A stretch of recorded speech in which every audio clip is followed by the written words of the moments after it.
Baik, di depan saya sudah berada pada tampilan pada array sorting menggunakan bubble sort.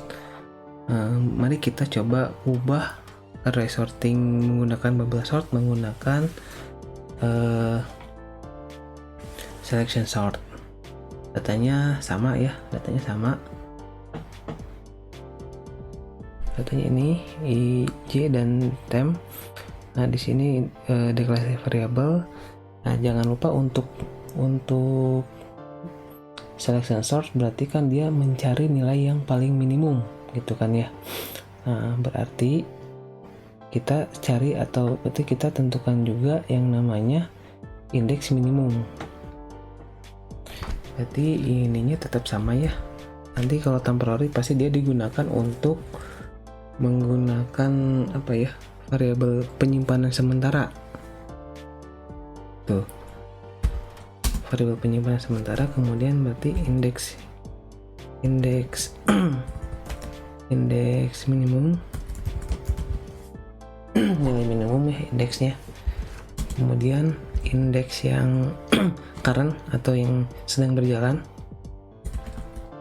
dan juga counter untuk menentukan apakah dia lebih besar dari sama dengan bilangan setelahnya. Kita kasih inisialnya kita kasih variabel hit gitu ya. Ini data yang terurut berarti kan kita sudah tahu jawabannya itu 10, 20, 30, 40 dan 50. Nah, di sini untuk menghitung jumlah datanya ada yang data sama dengan size of data. Size of data ini merupakan menghitung array dari data variabel data dibagi dengan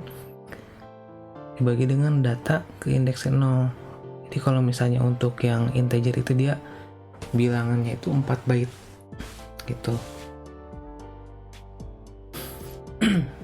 Jadi kalau misalnya 4 di sini ada berapa data dibagi dengan 4-nya berarti ada 520 gitu kan. Seperti itu.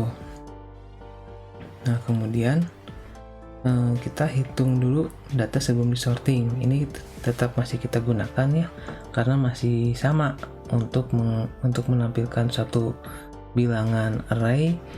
Untuk menampilkannya itu sama ya, kita tampilkan untuk nilai i-nya gitu ya, data sebelum disorting. Nah, kemudian yang berubah itu ada pada daerah ini ya. Nah, ini bubble sort.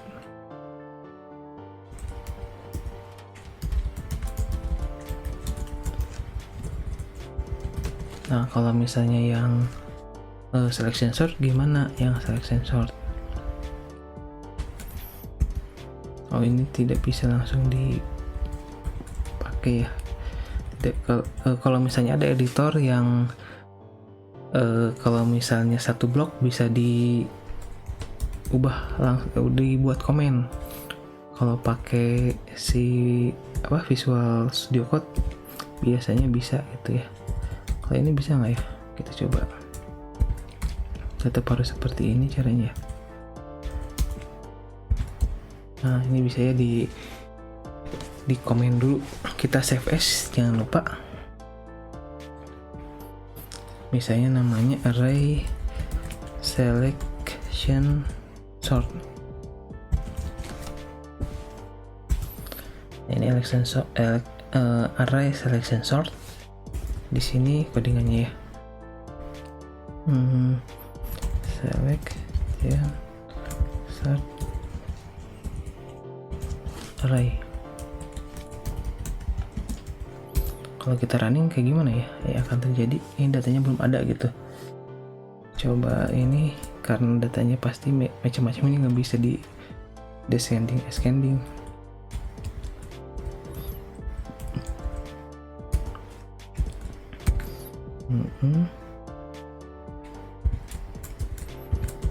Ini ya.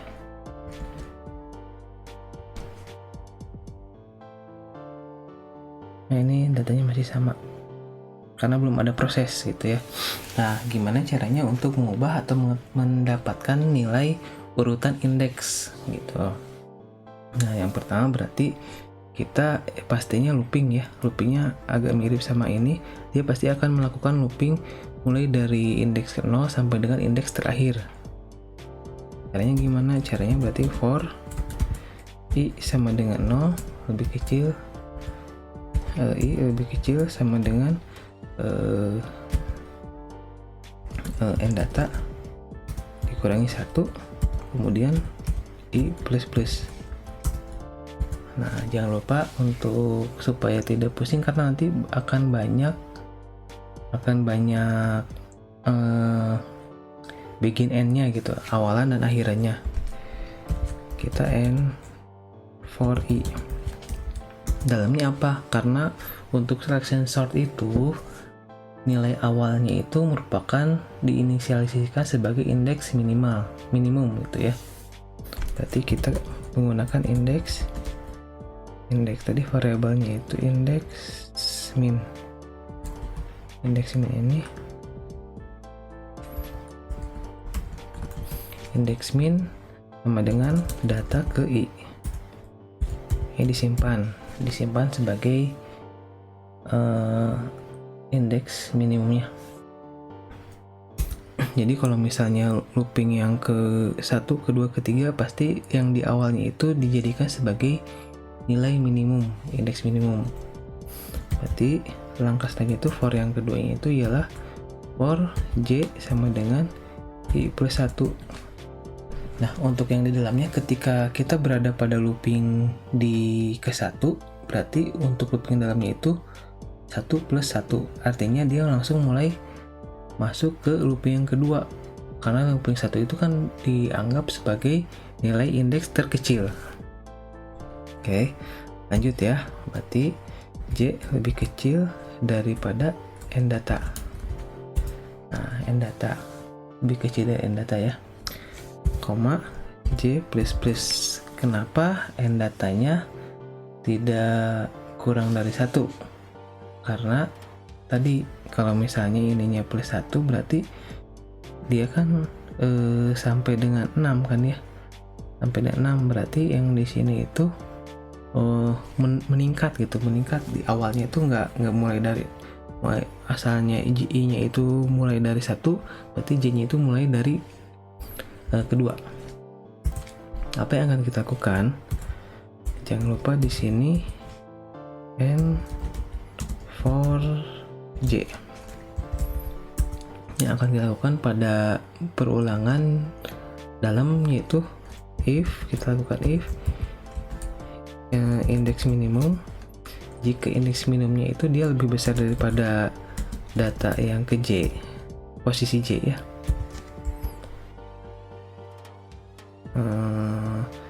Biar nggak pusing, coba kita cout dulu ya, data yang ada di j itu apa sih.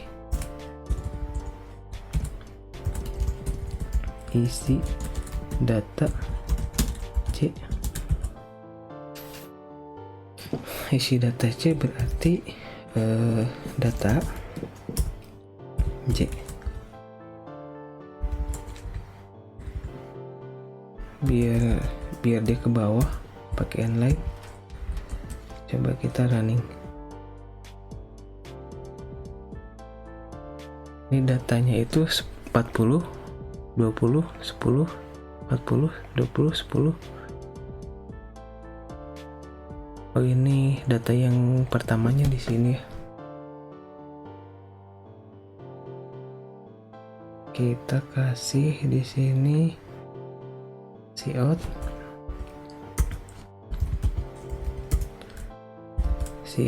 berarti inline, biar ada enternya. Tadi soalnya 50 nya nggak kelihatan. Coba kita running. Nah, ini kan pasti indeks awalnya tuh 50, 30, 50, 40, 50. Gerakan dari awalnya kan 30 nya dia posisi awal, berarti nextnya itu 50 kan, 50, 40, 20, 10. Nah, terus kemudian next lagi yang looping, ini looping pertamanya. Nah, looping ke dalamnya itu 40, 20, 10,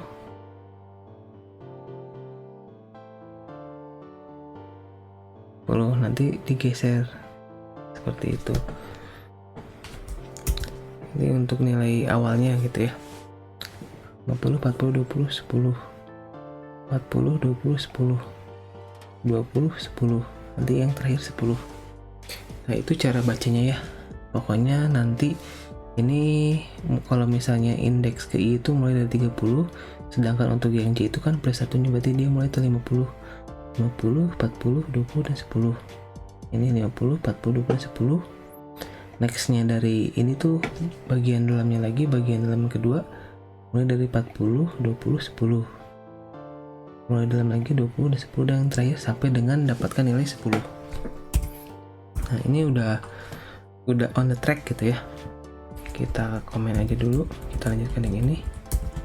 If indeks minimum lebih kecil, lebih besar daripada data yang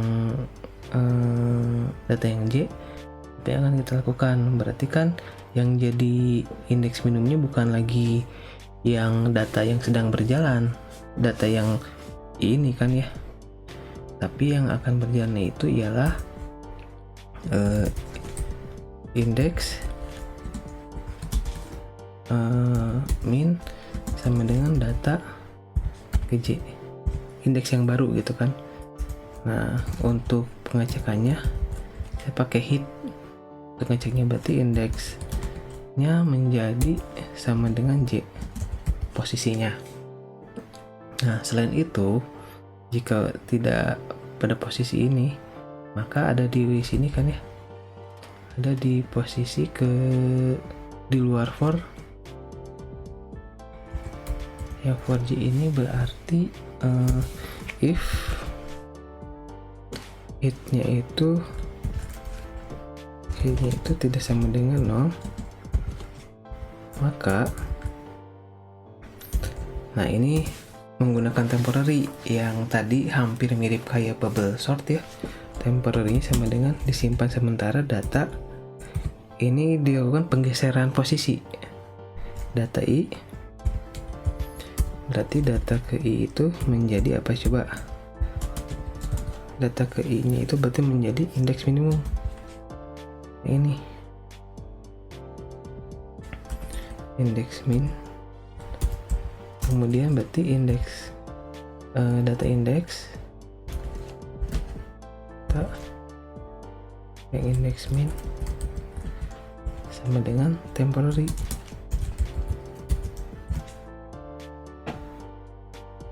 Nah kemudian hitnya ini kita kasih inisialisasi, kan tadi hitnya berjalan ya, jalan. Kalau misalnya 0 masuk ke sini, kalau bukan sama dengan ini kita kasih inisialisasi lagi, hitnya menjadi 0. Dan untuk sortingnya, ini sortingnya kita coba tampilkan datanya. Ups, ada yang salah, kena munculnya 10 semua.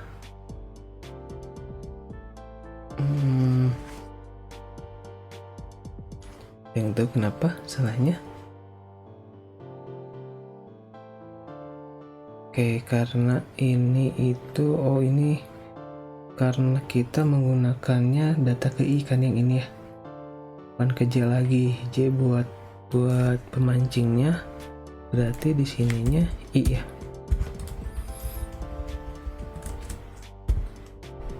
Kita coba running, ya nggak ya? Oh salah lagi ininya, lupa ininya, datanya berarti data ke I. Masih tetap belum muncul, ada yang tahu kenapa? Oh ininya berarti ininya nggak akan.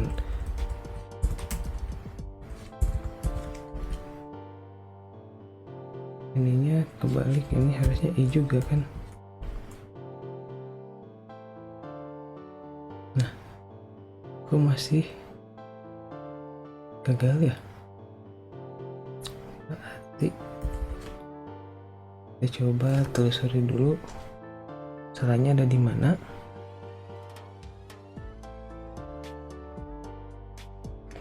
Ini udah betul kan ya, indeks minimum lebih besar dari indeks minimum inisialisasi.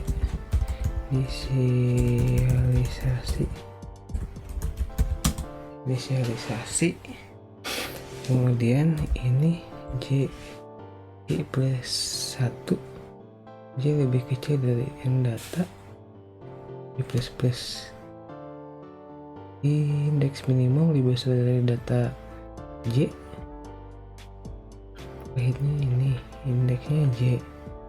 Jika inhitnya tidak sama dengan 0, maka temporary itu data ke I. Data ke I ditukar menjadi indeks minimum. Data indeks, oh ini berarti indeks bukan minimum ini.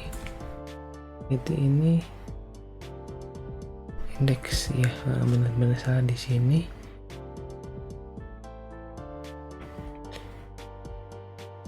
Kemudian kita coba running. Nah, ini untuk hasilnya ya. Ternyata kita ada salah di sini. Ini seharusnya indeks bukan indeks minimum. Ini indeks yang berjalan ya.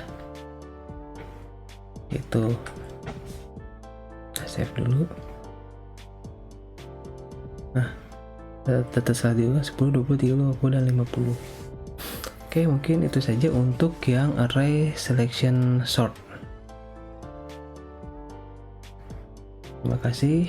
Mudah-mudahan dapat dipahami, dan supaya lebih dapat dipahami, silahkan teman-teman sambil diimplementasikan atau dipraktekkan menggunakan editor C++ yang dimiliki. Demikian, assalamualaikum warahmatullahi wabarakatuh.